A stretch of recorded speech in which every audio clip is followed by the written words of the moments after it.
Last chapter में हमने देखा था कि हाई प्रीस्ट ने बड़े ही चालाकी से ब्लेज से कहा था कि अगर ब्लेज उसकी सारी बात मानेगी तो टेम्पल की गॉडेस उसे और भी ज्यादा पावरफुल बना देगी। और ऐसे करते करते वो एक दिन डायना को सरपास कर असली सेंट बन जाएगी, जिसे सुनकर ब्लेज की आंखें एकदम नफरत से भर जाती है और वो कहती है, यही सेम चीज मैंने अपनी प्रीवियस लाइफ में भी सुनी थी, पर इनकी ये झूठी उम्मीद मेरे लिए जहर बन गई और मरते दम तक भी इन लोगों ने मुझे कभी एक्नॉलेज नहीं किया। अब आगे तो शुरू करने से पहले I want to tell you guys कि मैं इस मानवा को ओन नहीं करती हूँ, तो अगर आपको इस मानवा को पढ़ना है तो प्लीज ऑथर के ऑफिशियल पेज पर जाकर ही पढ़ें। ब्लेज प्रीस्ट की ये बकवास सुनकर खुद से कहती है, यहाँ मैं और इस्माइल शैतानी शक्ति नहीं है, यहाँ अगर कोई असली शैतान है तो वो तुम हो हाई प्रीस्ट। पर फिर ब्लेज खुद को शांत करते हुए कहती है, पर मुझे अभी के लिए इनकी हाँ में हाँ मिलानी होगी, लेकिन जल्द ही मैं इन लोगों को एक करारा झटका दूंगी। फिर ब्लेज एक झूठी मुस्कान देते हुए कहती है, ठीक है हाई प्रीस्ट, आप जैसा कह रहे हैं मैं बिल्कुल वैसा ही करूंगी, लेकिन क्या ड्यूक फैमिली का हमारा ऐसा इंतजार कराना सही है? अगर उन्हें शक होने लगा कि हम उनके खिलाफ कोई साजिश कर रहे हैं तो हमारा प्लान तो फ्लॉप हो जाएगा, है ना? जिसपे वो प्रीस्ट कहता है, हाँ हाँ तुम सही कह रही हो, तुम जल्दी से जाओ और हाँ मैंने जैसा कहा है बिल्कुल वैसा ही करना। फिर ब्लेज उस प्रीस्ट को बाय बोलती है और उसे हाई प्रीस्ट डंक्सकी की जगह डॉग शिट यानी कुत्ते की गू बुलाती है। ये सुनकर वो प्रीस्ट एकदम गुस्सा हो जाता है और ब्लेज पर चिल्लाने लगता है, पर ब्लेज वहाँ से उस प्रीस्ट को चिढ़ाते हुए भाग जाती है और खुद से कहती है, चाहे कुछ भी हो जाए मैं तुम लोगों की मर्जी से चीजें नहीं होने दूंगी, क्योंकि इस बार मैं ड्यूक फैमिली को प्रोटेक्ट करने वाली हूँ। ब्लेज जैसे ही बाहर पहुँचती है, एडविन पहले से ही उसका इंतजार कर रहा होता है। एडविन कहता है, तुम्हें इतनी देर क्यों हो गई? जल्दी चलो, हम कब से वेट कर रहे हैं। ब्लेज उसे देखते ही एक झलक सामने आती है जहाँ पास्ट लाइफ का बड़ा एडविन छोटे एडविन के बगल में खड़ा था और उससे यही सेम एग्जैक्ट चीज कह रहा था। फिर एडविन एकदम सख्ती से पूछता है, उस प्रीस्ट ने तुम्हारे साथ कोई बदतमीजी तो नहीं की ना? जिसपे ब्लेज कहती है, नहीं नहीं बिल्कुल नहीं, वो तो मेरे साथ अच्छे से बात कर रहे थे। फिर ब्लेज कहती है, मेरी प्रीवियस लाइफ में भी एडविन को टेम्पल के लोग कुछ खास पसंद नहीं थे, लेकिन उसने कभी मुझे उसकी वजह नहीं बताई, पर इन सब के बावजूद भी उसने डायना से एंगेजमेंट की थी, शायद क्योंकि वो उससे सच्चा प्यार करता था। ये सोचते ही ब्लेज की आंखें भर आती है और वो कहती है, आई नो मुझे उन दोनों को सपोर्ट करना चाहिए, पर ना जाने क्यों उन्हें साथ देखकर मेरा दिल थोड़ा भारी हो जाता है। ये देखकर एडविन तुरंत पूछता है, तुम रोने जैसा शक्ल क्यों बना रही हो? तुम पहले झूठ बोल रही थी ना, उस प्रीस्ट ने जरूर तुमसे कुछ कहा है। फिर ब्लेज जबरदस्ती मुस्कुराते हुए कहती है, अरे नहीं नहीं, प्रीस्ट ने तो मुझे सिर्फ मास्टर जोशुआ का अच्छे से ख्याल रखने को कहा है। इसके बाद सीन शिफ्ट होता है और ब्लेज ड्यूक मैंशन पहुंच चुकी होती है।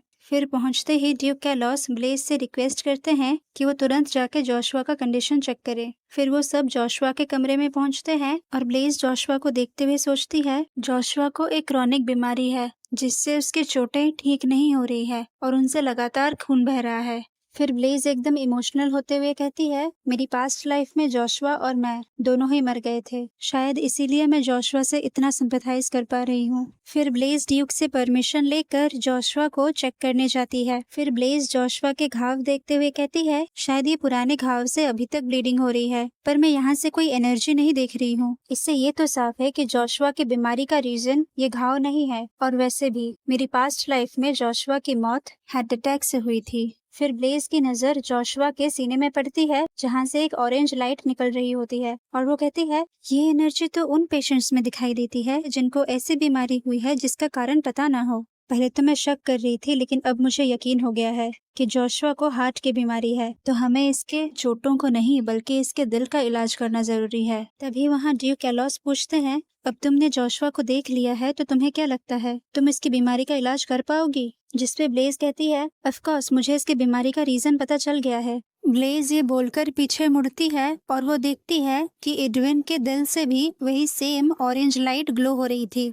ब्लेज एकदम घबराते हुए कहती है, ये क्या, एडविन के दिल से ऑरेंज लाइट क्यों ग्लो हो रही है? मैं यहाँ से उसकी एनर्जी महसूस कर पा रही हूँ, उससे भी जोशुआ वाली बीमारी है। फिर ब्लेज थोड़ी देर सोचती है और कहती है, लगता है ये हार्ट कंडीशन जेनेटिक है जो ड्यूक के फैमिली में चल रही है। प्रीवियस लाइफ में एडविन से मेरी मुलाकात मेरे हीलिंग पावर्स खोने के बाद हुई थी, इसीलिए तब मैं इस बीमारी को नहीं देख पाई थी। फिर ब्लेज की नजर ड्यूक कैलोस की ओर जाती है और वो देखती है कि उनसे कोई भी एनर्जी महसूस नहीं हो रही है और वो कहती है, ये हार्ट कंडीशन तो जेनेटिक है, तो फिर ड्यूक में ये एनर्जी क्यों नहीं है? शायद एडविन और जोशुआ को ये बीमारी उनकी माँ डचेस से मिली होगी। जो बहुत पहले ही गुजर गई थी। एनीवेज, ये वक्त इन सारी बातों में उलझने का नहीं है। मुझे इसके सॉल्यूशन में फोकस करना होगा। ये अच्छी बात है कि मेरी हीलिंग पावर्स अभी भी मेरे पास है और एडविन की एनर्जी छोटी सी है। इसका मतलब बीमारी अभी भी अपने शुरुआती स्टेज में ही है। अच्छा हुआ मैंने इसे वक्त रहते ही पकड़ लिया। इसे आराम से ठीक किया जा सकता है। फिर ब्लेज जोशुआ की तरफ देखती है और एकदम सीरियस होते हुए कहती है,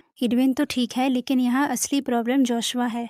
किसी ने भी अभी तक इसके दिल का इलाज नहीं किया है, इसीलिए इसकी एनर्जी काफी बड़ी हो गई है। मुझे जल्द से जल्द इसका इलाज शुरू करना होगा। फिर वो जोशुआ को हिम्मत देते हुए कहती है, तुम बस रुको जोशुआ, चाहे कुछ भी हो जाए मैं तुम्हें ठीक करके रहूंगी। फिर ब्लेज उसका हाथ जोशुआ के दिल के पास लेके जाती है, जिसे देखकर ड्यूक कैलोस कहते हैं, पर उस जगह में तो चोट नहीं लगी है, तुम वहाँ पे क्यों ट्रीट कर रही हो? ड्यूक कैलोस अपनी बात खत्म ही करने वाले होते हैं कि तभी वहाँ डॉक्टर गॉर्डन और लेडी कैस्टर नाम के दो लोग पहुँचते हैं। डॉक्टर गॉर्डन ड्यूक से कहता है, अरे आप तो यहाँ जल्दी पहुँच गए, मुझे लगा आप टेम्पल गए हैं तो आपको आने में देर होगी। मैं मास्टर जोशुआ के लिए कुछ जड़ी बूटियां ला रहा था, इसीलिए मुझे आने में देर हो गई। तभी गॉर्डन की नजर ब्लेज पे जाती है, जिसने जोशुआ के सीने में हाथ रखा होता है। ये देखकर गॉर्डन चिल्लाते हुए कहता है, ये तुम क्या कर रही हो? जिसपे ब्लेज कहती है, वो मैं जोशुआ को हील कर रही थी। जिसपे गॉर्डन कहता है, पर उन्हें तो चोट घुटने में लगी है, तो तुमने उनके सीने में क्यों हाथ रखा था? ब्लेज काफी ज्यादा घबरा चुकी होती है और मन ही मन कहती है, अब मैं क्या करूं? अगर मैंने इन्हें बता दिया कि मेरे पास बीमारी देखने की एबिलिटी है तो ये बात सबको पता चल जाएगी, पर मैं ऐसा नहीं होने दे सकती। मेरी प्रीवियस लाइफ में जब टेम्पल को मेरी एबिलिटी के बारे में पता चला था तो उन्होंने मुझे बंदी बना लिया था। मुझे इस सिचुएशन को बिना अपनी एबिलिटी रिवील किए हैंडल करना होगा, लेकिन कैसे? मुझे कुछ समझ नहीं आ रहा। वहीं दूसरी तरफ गॉर्डन ब्लेज को डांटते हुए कहता है, मुझे फर्क नहीं पड़ता तुम टेम्पल से हो या कहीं और से, मैं तुम्हें किसी भी हालत में मास्टर जोशुआ के सेहत के साथ खिलवाड़ करने नहीं दूंगा। तभी वहाँ खड़ी लेडी कैस्टन ड्यूक से कहती है, योर ग्रेस, आपने वाकई में उस बच्ची को टेम्पल से बुला ही लिया। मुझे नहीं लगा था आप ऐसा करेंगे। ये वही लड़की है ना जिसके पावर्स डायना से कमजोर हैं? वहीं ब्लेज उसे देखकर सोचती है, ये तो वही मेड है ना जिसे ड्यूक कैलोस की पत्नी लेट डचेस मरने से पहले अपने साथ लाई थी। ये जोशुआ की नैनी और फिलहाल उसकी नर्स भी है। जहाँ तक मुझे याद है, सभी मेड में से लेडी कैस्टन मुझे सबसे ज्यादा नफरत करती थी। और इसी के साथ ये चैप्टर यहीं खत्म होता है।